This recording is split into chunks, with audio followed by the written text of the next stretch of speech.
Hello, everyone. Mm, Hi.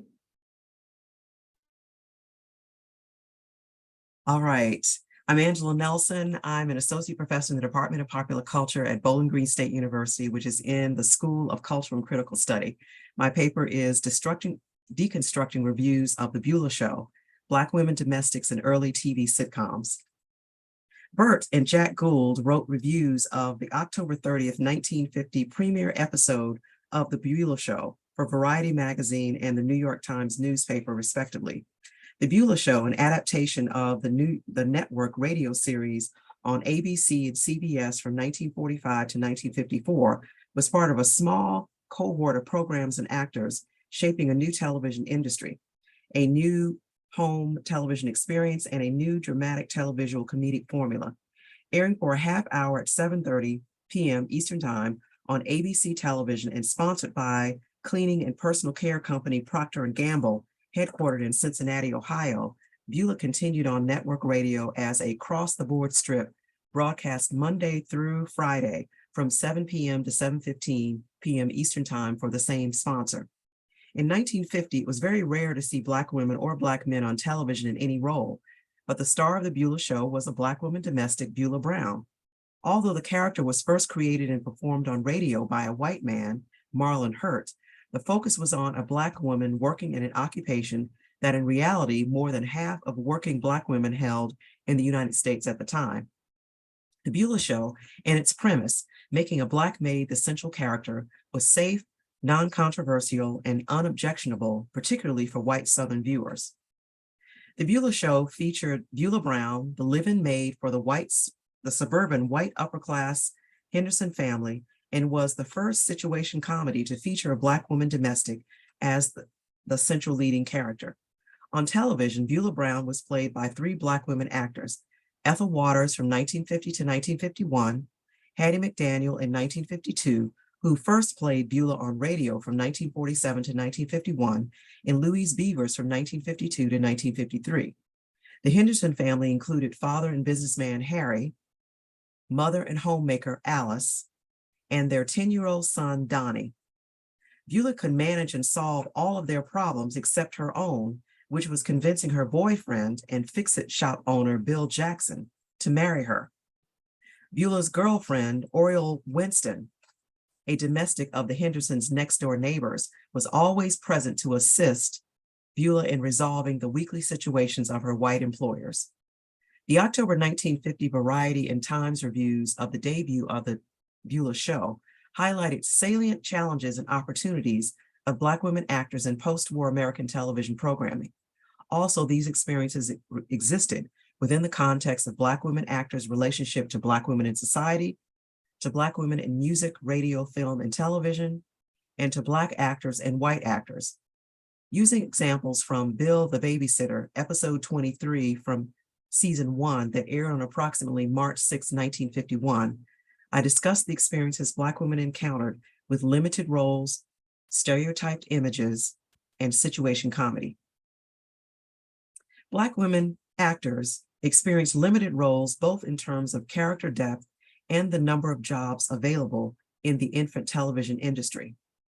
An editorial written by Al White for Our World magazine in February 1951 bemoans the fact of stereotyped roles and limited employment opportunities in radio and film. He shares his thoughts on the possibilities of television. Quote, "Everybody is familiar with the typed roles and meager employment opportunities these industries gave Blacks. If TV follows their lead, Blacks will be misrepresented and victims of vicious distortions. As a new industry, TV has a great opportunity to smash any un-American practices and to set new standards. Will TV meet the challenge, or will it miss the boat?" The Black women with roles in radio and television versions of The Beulah Show and Amos and Andy on CBS from 1951 to 1953 accounts for almost the total number of Black women consistently working in radio and television in the early 1950s. In addition to Waters, McDaniel, McQueen, Dandridge, and Beavers, three Black women actors held regular supporting roles in the television version of Amos and Andy. Ernestine Wade, who played Sapphire Stevens, the wife of George Kingfish Stevens, Amanda Randolph, who played Ramona Smith, Sapphire's mother, and Jane Addams as Ruby Jones, the wife of Amos Jones. In addition, Amanda Randolph and Lillian Randolph, sisters, played the radio Beulah after Hattie McDaniel died in 1952. The appearance of the Beulah Show on radio and television coincided with the period when many Black women worked as domestics, cooks, housekeepers, and caretakers in private household jobs. By 1950, 60% of all Black working women were concentrated in institutional, such as in the radio, lodging, and custodial industries, and private household service jobs, while most of the other 40% of working Black women were engaged in agricultural or manufacturing labor. In this formative period of television of the 1950s that contained segregationist or separate but unequal televisual discourses, Blacks were presented in stereotypical comic and subservient roles, thereby making them socially, culturally, and politically separate and unequal to whites. The Beulah Show, despite its progressive elements, fits within this discursive practice. Although Beulah's domestic role was the primary type of role most available to Black women actors, her dominance in the series did not match the lived experiences of Black women domestics in the United States, who generally had no power, authority, dominance, or status in the white family households in which they worked. As a central character of a TV show, Beulah was afforded the same privileges as her white TV counterparts in other programs, especially the most dominant figures, fathers. The episodes of the Beulah Show literally revolved around her. Beulah was afforded this narrative importance not because she was Black, female, and working class, but because she was the star of the show. Beulah's gender, race, and occupation were three factors that should have signaled her insignificance, powerlessness, and subordination. However, television industrial practices dictated a different strategy by placing prominence upon and giving dominance to any star of a continuous episodic series. Gender, race, and class were overlooked or evaded, so to speak. By television production requirements, Beulah was a dominant figure who wielded both implicit and explicit power because she was the star of the series. However, although she was involved with practically every family issue, true to life, Beulah possessed no final authority within the Henderson household. Virtually all post-war dramatic radio and television programming relied on stereotypes. However, the use of Black stereotypes was a painful, complicated practice because the historical, cultural, and social function of stereotyping contributed negative characteristics to and justified the inhumane treatment of all African Americans. Scientific racism and legal challenges to Black personhood and citizenship all contributed to shaping white and Black attitudes toward African Americans, resulting in a myriad of discriminatory and prejudicial actions, beliefs, and practices that affected every arena and aspect of Black lives. Preceded by and including World War II, beginning in the 1940s, demographic and economic changes accompanied by a marked shift in white racial attitudes produced opportunities for much greater racial but not gendered equality. Nevertheless, the pervasiveness of stereotypical images made the post-war civil rights efforts of African American organizations such as the National Association for the Advancement of Colored People and the National Urban League difficult. In Amos and Andy and the Beulah Show, the NAACP found Negro women as cackling, screaming shrews, inferior, lazy, dumb, and dishonest Black men, unprofessional professionals, Black doctors as quacks and thieves, and Black lawyers as slippery cowards, ignorant of their profession and without ethics, and mammy-like female characters.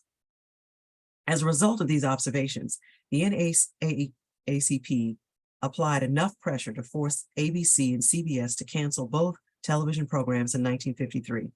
Interestingly, even though Beulah's character was placed in a realistic situation as a maid working in the private home of a white family, critics of the series condemned this visual aspect of such an arrangement.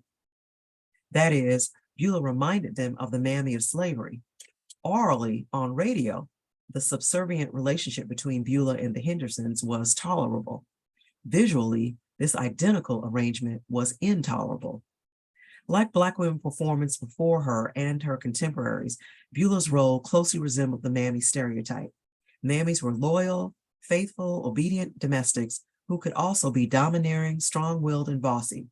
They were a blend of quick temper, earthy wisdom, and love for their wards. and typified the good Black mother figure in white homes. Beulah in Bill the Babysitter displayed her loyalty and selflessness to the Hendersons when she was willing to give up her night off to care for little Effie, the daughter of Clara and George Dunstan, George Dunstan being an important business acquaintance of Harry.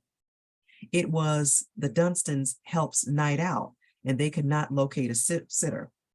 While Beulah kept her plans to go to the home of Sadie Harris for the evening, Donnie spent the night with the Hawthorns, she assured Alice and Harry that she could take care of Effie until she left, at which time Bill, her boyfriend, could care for Effie. Yet while they played stereotyped roles, Hattie McDaniel, Louise Beavers, and Ethel Waters also dissembled in their role as maid as performer in the Beulah Show. As Victoria Sturtevant argues, quote, the culture of dissemblance allowed Black women to adopt not a second personality, but a role, an act which was divorced consciously and completely from their private identity, unquote. The first situation comedy on radio, Sam and Henry, which debuted over WGN on January 12, 1926, was a 10-minute serialized drama revolving around two Black male migrants to Chicago, Illinois. Soon reincarnated as Amos and Andy on WMAQ in 1928, other radio sitcoms followed after Sam and Henry. In 1950, the situation comedy formula was still in flux, but the radio sitcom in every aspect directly contributed to the television sitcom. One key difference, however, was the essential pleasure of this new visual medium of television. The techniques to make an oral entertainment form such as radio funny did not transfer identically to television. With the visual component of television, the sitcom formula relied on showing the comedy rather than telling the comedy. The Black actors in Beulah provided comedy in the series while the white characters remained as observant foils. Through the combination of family melodrama, double act stand-up comedy, and screwball film formulas, the Beulah Show presented a new iteration of the situation comedy for television, one in which Black women were in the center. In Bill the Babysitter, the vaudeville-derived comedy duo or double act was present in interactions between Ethel Waters' Beulah and Butterfly McQueen's Oriole. Oriole, speaking of Mr. Sprague, the Iceman, who is very interested in her, says, you know, he says I'm the most mental girl he knows. Beulah responded to Oriole, but the substance and tone of her response suggested that she knowingly was partly speaking to the audience, saying, sure he didn't say mental case? The double act popular in the United Kingdom and United States is representative of the interplay between the mimetic and ironic communication systems. Each individual plays the foil to the other, but each differs in their level of intelligence and perceived capacity to control their lives and the circumstances of their lives as compared to the audience. The straight man represents the audience, the comic man represents the other. In this case, Beulah was the straight man and Oriole was the comic man. The screwball. Sorry, Angela. Sorry for interrupting. Yeah, so can you time up? Close in, 1 minute, please. Close in. Okay. In conclusion, white nuclear families in post-war American culture were idealized in television sitcoms of the 1950s. The Beulah Show was a parable constructed for emerging white American patriarchal middle-class nuclear families, instructing all Americans in the appropriate ways of living in the post-war gendered racialized social hierarchy of which Black women were at the bottom. Nevertheless, the unique inclusion of a domestic in the white nuclear family in the Beulah Show affected the narrative and mitigated the normal placement of the father. Thank you for your time, interest, and attention.